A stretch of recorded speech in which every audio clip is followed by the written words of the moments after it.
पैसा कमाना है अपनी फैमिली के लिए, तो जरूर देखिएगा CNBC आवाज पर investor Mahakumbh.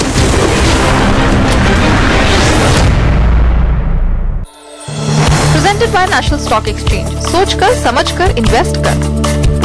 Co-presented by Trustline.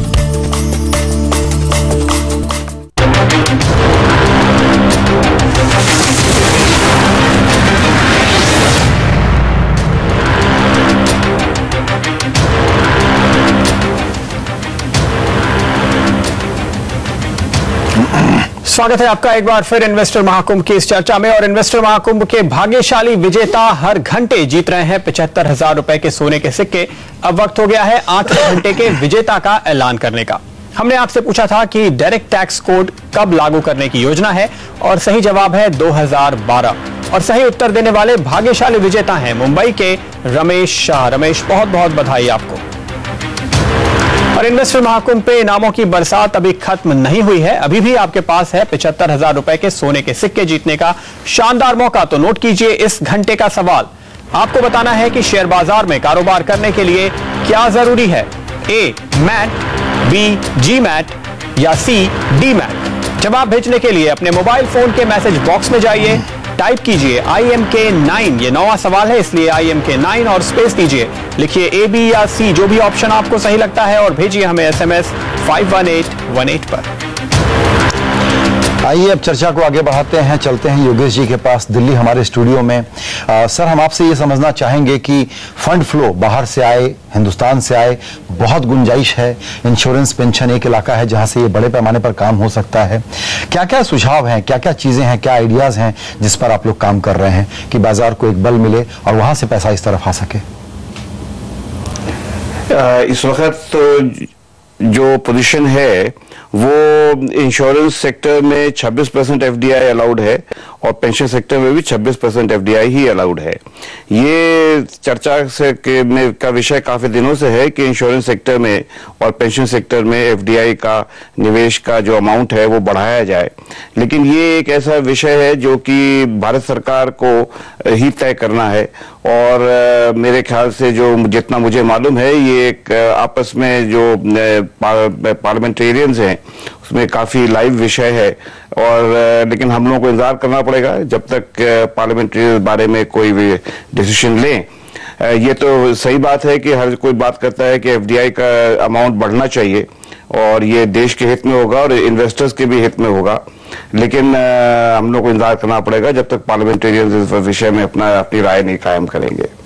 इस वक्त काफी ऑपोजिशन है कि जब तक FDI बढ़ने के लिए कई पार्टीज जो हैं वो इसके फेवर में नहीं है, और जब तक वो ऑन बोर्ड नहीं आती हैं तो तब तक ये मुश्किल होगा सरकार के लिए कि FDI का जो निवेश अमाउंट है वो बढ़ाया जाए। जी। लेकिन जो ये चर्चा है कि इन स्कीम्स के जरिए, नए स्टेप्स के जरिए बाजार की तरफ भी काफी हद तक पैसे आएंगे, लोग इन्वेस्टमेंट के नए ऑप्शंस ढूंढ पाएंगे। और अभी जिस तरह के मौके हैं बाजार में, ऐसा लगता है सारे एक्सपर्ट्स को। दिनेश भाई, आपका क्या असेसमेंट है कि किस हद तक जो डोमेस्टिक फंड्स हैं वो बाजार में इस समय आ रहे हैं, इस मौके का फायदा उठा रहे हैं? Retail investor, if you see last 3 years, has behaved very maturely, and I think retail has become very smart in terms of जब भी हम देखते हैं हमारे म्यूचुअल फंड्स में, जब भी बाजार नीचे जाता है तभी बहुत फ्लो आता है। जो उन्होंने 2007-2008 में पैसे लगाए थे बहुत हाई रेट पे, जब बाजार नीचे चले गए थे कुछ रिडेम्पशन नहीं आया था। रिडेम्पशन आने लगे जब बाजार 16-17 हजार के ऊपर चले गए, तभी रिडेम्पशन आने लगे। तो to that extent retail investor has become much more smarter than he was earlier. पर उतने आज पैसे नहीं आ रहे। There are various reasons why mutual funds में या बाजार में पैसे नहीं आ रहे, whether it is direct retail equity investments और म्यूचुअल फंड्स थ्रू रिलेटिवली कम आ रहा है। To a certain extent knowledge का भी है, जैसा अभी हम बात कर रहे थे और मिड कैप्स के, मिड कैप्स में अभी पैसे आना चाहिए। हमारे वहां क्या होता है, लोग पहले के रिजल्ट देखते हैं, लास्ट 1 साल का रिजल्ट देखते हैं और डिसाइड करते हैं कि अभी पैसे डाले नहीं। मिड कैप्स में जो बता रहे थे कि अभी मिड कैप्स बहुत पीटे हुए हैं, ऑब्वियसली मिड कैप्स पीटे हुए तो उसके फंड्स भी पिट हो जाते हैं। पर तभी पैसा डालना चाहिए क्योंकि उसके वैल्यूएशन सस्ते मिलता है। अगर आपको सस्ता मिलेगा तब आप लेंगे या महंगा मिलेगा तब। म्यूचुअल फंड में लोगों का एक्सपीरियंस क्या होता है कि mid cap, specially mid caps जब पिट जाते हैं तभी पैसे नहीं आते। जब मिड कैप्स बहुत अच्छा कर लेते हैं उनके तो फंड्स के रिटर्न बहुत अच्छे हो जाते हैं और उसके बाद पैसा उसमें आता है। तो retail investor more education is required. I think ज्यादा से ज्यादा आपके ये जो प्रोग्राम है वैसे प्रोग्राम से it is necessary to reach the final customer and give him के रेयर व्यू में मिरर में देख के गाड़ी मत चलाओ, सामने देख के गाड़ी चलाओ कि आगे नेक्स्ट क्या अच्छा करेगा। चूंकि आपने मिड कैप की बात वापस से उठाई है तो मधु जी के पास चलते हैं वापस, चूंकि आप शायद सबसे कामयाब फंड मैनेजर हैं देश के मिड कैप स्टॉक्स के लिहाज से, तो इतने लोग जहां नुकसान कर रहे हैं आप किस तरह फैसला करते हैं आपको मुनाफा होता है? साहब यही बात है कि अल्टीमेटली शेयर बाजार में अगर इक्विटी में इन्वेस्टमेंट करना है तो इट इज ऑल अबाउट कि डिस्प्रपोर्शनेट पैसा बनता है, क्योंकि यहाँ डिस्प्रपोर्शनेट रिस्क है, ये तो फिक्स्ड इनकम के जैसा तो है नहीं। तो हमने एक जो कैरेक्टरिस्टिक्स देखी ना, एक तो सबसे बड़ी सलाह मैं जो एक रिटेल इन्वेस्टर को देना चाहूंगा कि भैया कुछ काम तो करो। पहले आप 500 रुपया 1000 रुपए की शर्ट लेने जाते हो तो आप 5 दुकान घूमते हो, 5 लीटर फल्ली का तेल लेने जाते हो तो आप 5 दुकान में पता करते हो। और आपको 5 लाख रुपए इन्वेस्ट करना है और आप एक फोन पे डिसाइड कर लेते हो कि मैं कहाँ पे डालूं या कहाँ पे न डालूं। और जितना कॉम्प्लिकेटेड लोगों ने बना के रखा है उतना कॉम्प्लिकेटेड है नहीं बेसिकली। तो पहला तो ये है कि अगर आपने कोई भी तरीके के आप निवेशक है तो आप डिसाइड कीजिए, अगर आप एक्सपर्ट हैं तो एक्सपर्ट की जैसे एनालाइज कीजिए, अगर आप एक्सपर्ट नहीं है तो कम से कम अच्छे म्यूचुअल फंड जिनका 3 साल 5 साल का ट्रैक रिकॉर्ड है उनके ऊपर भरोसा कीजिए। तो अगर आप एक्सपर्ट हैं, अगर आप इसको जानते हैं तो बेसिक जो चीजें हैं एक कम से कम बैलेंस शीट पढ़ के देखिए। दूसरा, एक एंटरप्रेन्योर का जो कोई सक्सेसफुल कंपनी होती है, जैसे मैं एक एग्जांपल देता हूँ, जिंदल स्टील एंड पावर बहुत ज्यादा सक्सेसफुल कंपनी है स्टील क्षेत्र में। ये एक दिन में सक्सेसफुल नहीं बनी, पिछले 10 साल ने इस कंपनी में हर एनुअल रिपोर्ट में आपको मिलेगा कि वो सक्सेसफुल कंपनी क्यों है, हर मैनेजमेंट के इंटरेक्शन पे मिलेगा कि वो सक्सेसफुल कंपनी क्यों है। तो वो सक्सेसफुल कंपनी को पकड़ना और उसको भाव देख के लेना बेचना नहीं चाहिए। बेसिकली क्या, भाव तो ऊपर नीचे बाजार के 50 सेंटीमेंट के कारण होगा, पर अगर आपको कोई अच्छी कंपनी मिल गई, अच्छा प्रमोटर मिल गया, एक अच्छी अपॉर्चुनिटी मिल गई, बड़ी अपॉर्चुनिटी मिल गई, बड़ा प्लेग्राउंड मिल गया प्ले करने के लिए, तब फिर आपको वहां एक स्टिक करना होता है और उसमें कुछ भी रिटर्न बन सकता है। जैसे मैं आपको बोल रहा हूँ, जिंदल स्टील एंड पावर में पैसा 200 गुना हो गया लास्ट 10 साल के अंदर। अब आप देखिए सीमेंट क्षेत्र में कितनी सारी कंपनियां आई, पर अंबुजा ने जिस हिसाब का रिटर्न बना के दिया लास्ट 10 साल के अंदर, बहुत सारी छोटी कंपनियां एक्स्ट्रा। तो मेन क्या है, आदमी ये सोचता रहता है हमेशा कि ये what is the next Infosys और व्हाट इज नेक्स्ट डीवी और next what is next Reliance. वो नेक्स्ट होता ही नहीं है, वही होता है। करेक्ट। तो आप जैसे अंबुजा की बात करें उसमें तो सिंघवी साहब का बड़ा योगदान रहा है, लेकिन अब आप जब बाहर आके एक इन्वेस्टर के नजरिए से चीजों को देख रहे हैं, सिंघवी साहब एक और चीज नजर आई है आजकल, आपने एक अच्छी थीम पकड़ ली, उसमें आप इन्वेस्टर हैं, लेकिन बाद में ऐसा हुआ कि उस कंपनी में से वो कारोबार ही निकलकर अलग हो गया और शेयर होल्डर के हाथ में कुछ आया ही नहीं। ऐसे कुछ लूप होल्स हैं जहां पे आपके जैसे एक अच्छे फंड मैनेजर को भी डिसअपॉइंटमेंट होता है। बिल्कुल सही सवाल कहा आपने, और आपने जो कंपनी आप जिक्र करना चाहते हैं उस पर काफी जिक्र मैंने किया है, पर्सनली किया है उसके ऊपर कि ये तो बहुत ही बड़ी एक इन्वेस्टर्स के साथ में फ्रॉड है कि आप उसको पूरा कारोबार ही निकाल दो और उसका पैसा भी इन्वेस्टर को ना मिले।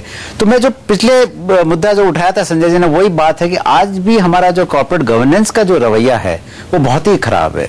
तो उसमें इन्वेस्टर का कॉन्फिडेंस काफी कम हुआ है और काफी कम होगा अगर हमने उस रवैये को नहीं ठीक किया। तो एक तरफ तो आपने देखा है कि काफी कंपनियां चाहती हैं कि पैसे लगाएं, इन्वेस्टर्स पैसा लगाएं उनके साथ में, उनके शेयर के भाव हमेशा उनको कम लगते हैं, और दूसरी तरफ जब उनका खुद का रवैया देखें आप तो बहुत ही खराब है। अब आप एवरॉन का देखिए, एवरॉन के अंदर वो मैनेजिंग डायरेक्टर साहब जेल चले गए क्योंकि वो इनकम टैक्स वाले को ब्राइब कर रहे थे और उसमें ईरानी साहब ने चेयरमैनशिप छोड़ दी।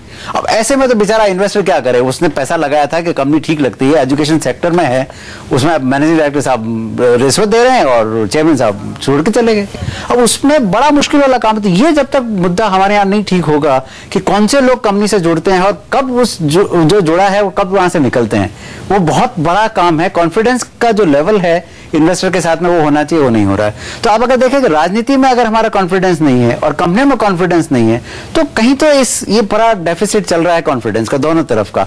उसमें आज के दिन पे जो निवेशक है वो कंफ्यूजन उसका जो है वो मेरे हिसाब से बिल्कुल जायज है। तो मैं उसमें वो नहीं कहूंगा कल आप बहुत बड़ी दिलेरी के साथ में कल सुबह पैसा लेके खड़े हो जाओ, बाजार बहुत नीचे है लगा के इन्वेस्ट कर लो। नहीं, आप देखो पहले कंपनी का, वो जैसे मधु ने सही बताया, वो कंपनी 10 साल में कहां आई है, उसके क्या रवैया रहा है हर अप एंड डाउन में। मैं हमेशा कहता हूं कि आदमी का कैरेक्टर जब परेशानी होती है तब समझ में आता है कि आदमी का कैरेक्टर कैसा है। इस पर एक मैं थोड़ा सा अलग लाइन, हमारी ही आलोचना कम होती है, मैं खुद ही कहना चाहूंगा कि मीडिया का जो रोल है, ये जो 2 इशू हैं कॉर्पोरेट गवर्नेंस के, ट्रांसपेरेंसी के, ये डायरेक्टरों के बारे में जो आपने सारी बातें बताई, इस पर मीडिया में भी कवरेज या डिस्कशन जितना मेन स्ट्रीम ढंग से फ्रंट लाइन पे होना चाहिए, वो नहीं होता है। और आपको लगता है कि ये एक बड़ी कमी है कि ये इशू एम्पलीफाई नहीं हो पा रहा है, सब जानते हैं लेकिन हम बात नहीं करते इस पे। अब दोनों ही चीजें हैं, मुद्दा है फंड मैनेजर नहीं करेगा क्योंकि वो शायद उस कंपनी में उनको जाने को चांस नहीं मिलेगा, आप नहीं करेंगे शायद क्योंकि एडवर्टीजमेंट नहीं आएंगे, तो सबका अगर आप देखें तो जो कॉन्स्टिट्यूएंसी है वो कहीं तो कहीं जाके मात खा जाती है। तो उसके हिसाब से आज वो मुद्दा ऊपर उठ के नहीं आ रहा है कि ये कंपनी बहुत खराब है, इसकी थोड़ी चर्चा करें और कल वो शायद आप। सर मैं दर्शकों की तरफ से आपको आश्वासन देना चाहता हूं कि हम तो ये काम करेंगे। तो मैं आपके साथ जुड़ा हूं, अगर आप करना चाहें तो मैं आपके साथ जुड़ा हूं कि जो कंपनी ने ऐसा काम किया है उस कंपनी के मालिकों को और जो डायरेक्टर्स हैं उनको बुला के चर्चा की जाए कि निवेशक कहां जाएगा, और जब तक उसका कॉन्फिडेंस नहीं है कैसे पैसा आएगा उसके अंदर, पॉसिबल ही नहीं। संजय जी एक पॉइंट मैं यहाँ बोलना चाहूंगा, ये प्रॉब्लम है इस कंट्री में, पर अगर आप देखिए ना बाजार का अपना एक तरीका है इस प्रॉब्लम को डिस्कवर करने का। In a supposingly corrupt country like India, जहां सब लोगों को लगता है कि इतना करप्शन और इतना प्रॉब्लम है, आप देखिए पिछले 10 साल में वैल्यू किसने क्रिएट किया है? इन्फोसिस ने किया है, विप्रो ने किया है, हिंदुस्तान लीवर ने किया है, सिप्ला ने किया है, लुपिन ने किया है, हीरो होंडा ने किया है। तो वो बाजार ऑटोमेटिकली उसको डिस्कवर करके जिसको वैल्यू देना होगा उसको ऑटोमेटिकली दे देता है। अब ये 100 में 2 आदमी अगर कोई गलत काम कर रहे हैं, 4 आदमी उसको गलत काम कर रहे हैं, आप उसको प्लीज जनरलाइज मत कीजिए। बिल्कुल ठीक है, कोई प्लेग नहीं है। हाँ, नहीं, इंडियन कॉर्पोरेट सेक्टर में प्लेग नहीं है। देखिए ये ओवरऑल ठीक है, लेकिन इसमें मैं आपसे बिल्कुल एक तरीके से इत्तेफाक रखता हूं, लेकिन एक बात है कि मार्केट जब पनिश करता है तब तक देर हो चुकी होती है। तो मार्केट किसको पनिश करता है? जो आम आदमी है जिसके पास बेचारे के पास खबर ही नहीं थी। जो मधु बात बता रहे हैं कि हीरो होंडा के भाव काफी ऊपर रहे, पर जो कंपनी ने ऐसा काम किया उसमें सबसे पहले पिटा कौन? कंपनी नहीं पिटी, जो बेचारा शेयर बेचा या जिसने होल्ड करके रखा टिल लास्ट मिनट के इसमें कुछ काम होगा, पिटता वो है, वो बेचता है बिल्कुल नीचे के भाव में। और वही मुद्दा है बेसिकली कि अगर आप पहले अपना काम करके अगर इन्वेस्ट करेंगे तो ऑटोमेटिकली आप उस तरफ रहेंगे जहां पे रियल कंपनी में शायद बाजार के जजमेंट पे भरोसा करना चाहिए, क्योंकि जैसे कि आप कह रहे हैं मधु जी, कभी भी सत्यम को वो वैल्यूएशन नहीं मिले जो इन्फोसिस को मिले, तो शायद कहीं ना कहीं जो वो सच्चाई है, निवेशक हैं और जो होशियार फंड मैनेजर्स हैं उन्होंने एक डिस्टिंक्शन रखा था, पर शायद इतनी बुरी हालत होगी इसका पता नहीं था। लेकिन इन सारे मुद्दों के सारी तकलीफों में होते हुए भी इस इन्वेस्टर महाकुंभ का मैसेज यही है कि आप किस तरह से मुनाफा कमाएं, ये हम आपको बताएंगे। और एक छोटे से ब्रेक के बाद वापस लौटते हैं और फिर अपने सारे एक्सपर्ट से पूछेंगे कि अब यहां से आगे अगले साल के लिए उनकी स्ट्रैटेजी क्या है, वो भी आपको बताएं।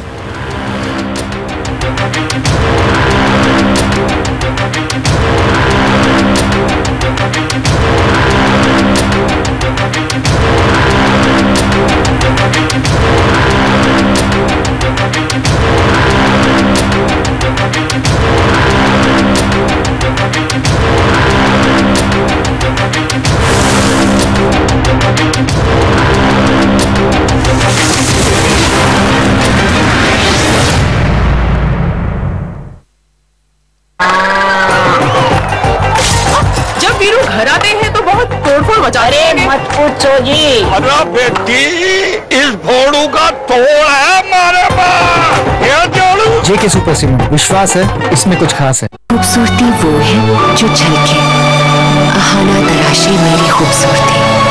World class designer diamond jewellery from Ahana.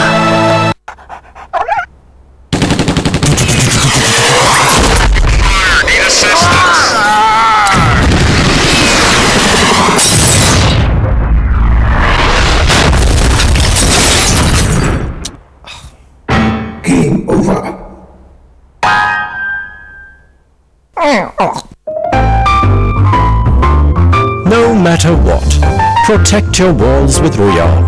It comes with Teflon Surface Protector. ये गूंज है आसमान, सीमेंट हो बिना नहीं सीमेंट सदियों के लिए। तुम्हारी गर्दन थोड़ी टेढ़ी नहीं है? अब क्या? आज ही के दिन तुम्हें पहली बार देखा था। रिश्तों को लगे हीरे की उम्र। PC jeweller, jeweller for generations.